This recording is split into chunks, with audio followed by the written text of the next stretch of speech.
Hey everyone, and welcome back to the channel. Let's talk about that awkward phase in your life.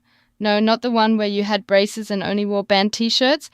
I'm talking about the phase you're probably in right now, the one between who you used to be and who you're going to be next. It's like life's puberty, but it can happen when you're 20, 40, or 70.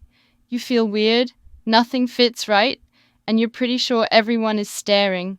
This delightful, swampy in-between feeling is what Olympic diver turned author Cassidy Krug calls a transition. And in her book, Resurface, she basically gives us a floaty to navigate this messy personal swamp ass of the soul. She went from staring down a 10-meter diving board at the Olympics to staring into the abyss of a corporate spreadsheet. So, yeah, she knows a thing or two about dramatic career changes. Today, we're diving into her wisdom. We'll look at the 4 different ways life loves to pull the rug out from under you, how to survive the murky middle without losing your mind, and why sometimes the smartest thing you can do is quit. So, according to Krug, transitions aren't just one size fits all. They come in 4 distinct flavors of oh crap, what now? First, you have the ones you see coming.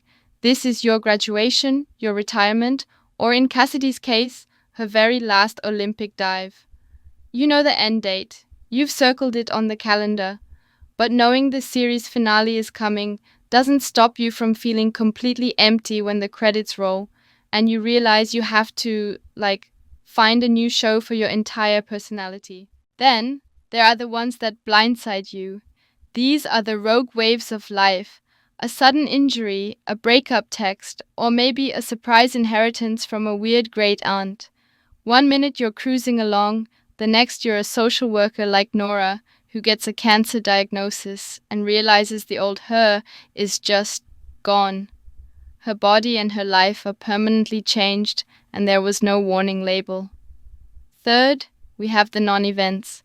This is the quiet, creeping ghost of a dream that never happened. It's the slow, painful realization that you're not going to become a famous musician, or in the case of a woman named Kari, that you won't be able to have biological kids. After years of trying, the dream just fizzled. But instead of letting it be a sad ending, she threw herself a hysterectomy shower. She celebrated the closing of one door, which is a level of badass I think we can all aspire to. Turning a moment of profound loss into a party is some next-level emotional jujitsu. And finally, you've got the sleepers. These are the changes so slow you don't notice them until you look in the mirror one day and realize you get genuinely excited about a new brand of dish soap. For celebrated runner Ryan, it was his body slowly telling him, "Dude, we're done." The change didn't happen overnight. It was a gradual fade out until he had to accept he just couldn't compete anymore. Whichever way it arrives, the transition dumps you into what Krug calls the murk. Ah, the murk. It's not a fun place, it's the waiting room of your life. The Wi-Fi is terrible, the magazines are from 2007, and you have no idea when your name will be called. You're not who you were, but you're not who you're going to be yet. And in this murk, you're haunted. Haunted by the ghost of your past self. That ghost pops up in the shower to ask, "Remember when we were cool? What happened?" This haunting is just a fancy word for grief. You grieve the old job, the old body, the old certainty. And Krug says fighting it is pointless. It's like trying to wrestle a pig in mud. You both get dirty and the pig likes it. The Buddhist saying goes, pain is inevitable, but suffering is optional. You can't avoid the pain of change, but you can stop beating yourself up for feeling it. So how do you get out of the murk? 3 steps. Retell, rebuild, and reinvent. Retell is about becoming the narrator of your own story. Write it down, tell a friend, tell your cat. When you lay it all out, the wins, the losses, the truly embarrassing fashion choices, you start to see the patterns. You see what you've learned. Then you can rebuild. You take the useful bits from your past, like emotional LEGOS, and start building a new relationship with them, which leads to reinvent. This isn't about erasing your past, it's about using it as a launchpad for who you are now. But here's the secret cheat code for the murk. You can't do it alone. Cassidy, the Olympic athlete, got a massive helping hand from her Aunt Patty when she was job hunting. Patty made some calls, gave her a confidence boost, and suddenly Cassidy did 13 interviews in 1 week. The lesson? People are often way more willing to help than you think, but you have to actually ask. They can't read your mind, even if you're broadcasting your panic on an emotional megaphone. And speaking of transitioning, if you're transitioning from casually watching this to, hey, this isn't terrible, why not make it official? Dive headfirst and hit that subscribe button. Unlike Cassidy's final Olympic dive, this is one commitment you won't have a messy identity crisis over. Probably. Now, part of this whole reinvention thing is realizing that your old skills are still good, they just need a new instruction manual. When Cassidy landed in a buttoned-up ad agency, she felt like an alien. They were using acronyms she'd never heard of. But then she realized something. The butterflies before a big client meeting, same butterflies as before a big dive, reading the room to nail a presentation, same skill as reading the judges' faces.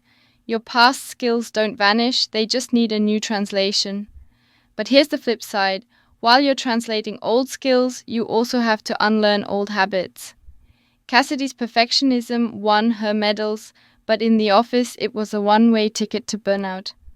The mantra, perfect is the enemy of done, is key. Sometimes good enough is actually great. This brings us to a dirty word. Quitting. We're taught that grit is everything. But as author Annie Duke says, sometimes sticking with something is just a refusal to admit you're on a sinking ship. Quitting isn't weakness. It's a strategy. Take Toya, a lawyer who would literally sob every single morning before work. She was raised to be tough, to never give up. But her friend convinced her to see a therapist, who promptly diagnosed her with depression. So she quit. Quitting that job allowed her to heal and start an organization to help other women of color dealing with burnout. Quitting wasn't her failure, it was her salvation. It made room for her real purpose. And that's the final piece of the puzzle, redefining what success even means. For most of our lives, we're climbing ladders someone else told us were important. School, career, marriage, house. But what if that ladder is leaning against the wrong wall? Cassidy quit her upwardly mobile advertising job to become a writer. It was terrifying, but it felt right. Her dad once told her, over a questionable mix of wine and Pepsi, "You have got to have a purpose. That purpose doesn't have to fit society's little boxes. It can look like being a bonus mom like Katrina, blending a family in a way that works for you. Or it can look like Daya, a trans woman who transitioned later in life and had to completely reshape her identity to finally feel true to herself. Success isn't a checklist.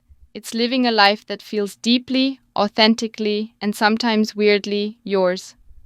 So, what's the big takeaway from Resurface? Life doesn't have a happily ever after until the credits actually roll for good. Change is the only constant. Even the big, happy milestones are transitions. Cassidy talks about seeing a positive pregnancy test and feeling both ecstatic joy and sheer, pants-wetting terror at the same time. Life is a long, winding road, not a straight climb.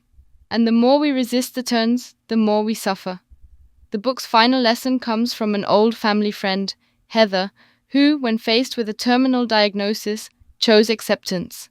She didn't frantically chase cures or bucket list items. She just focused on love and family.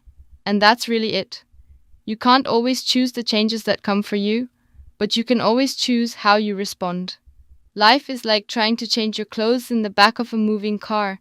It's clumsy, it's awkward, you'll probably flash a stranger, but if you stop fighting and just flow with the bumps and turns, you'll eventually get into your new outfit, ready for whatever comes next. So embrace the murk, it's where the magic happens. Thanks for watching, and I'll see you in the next one.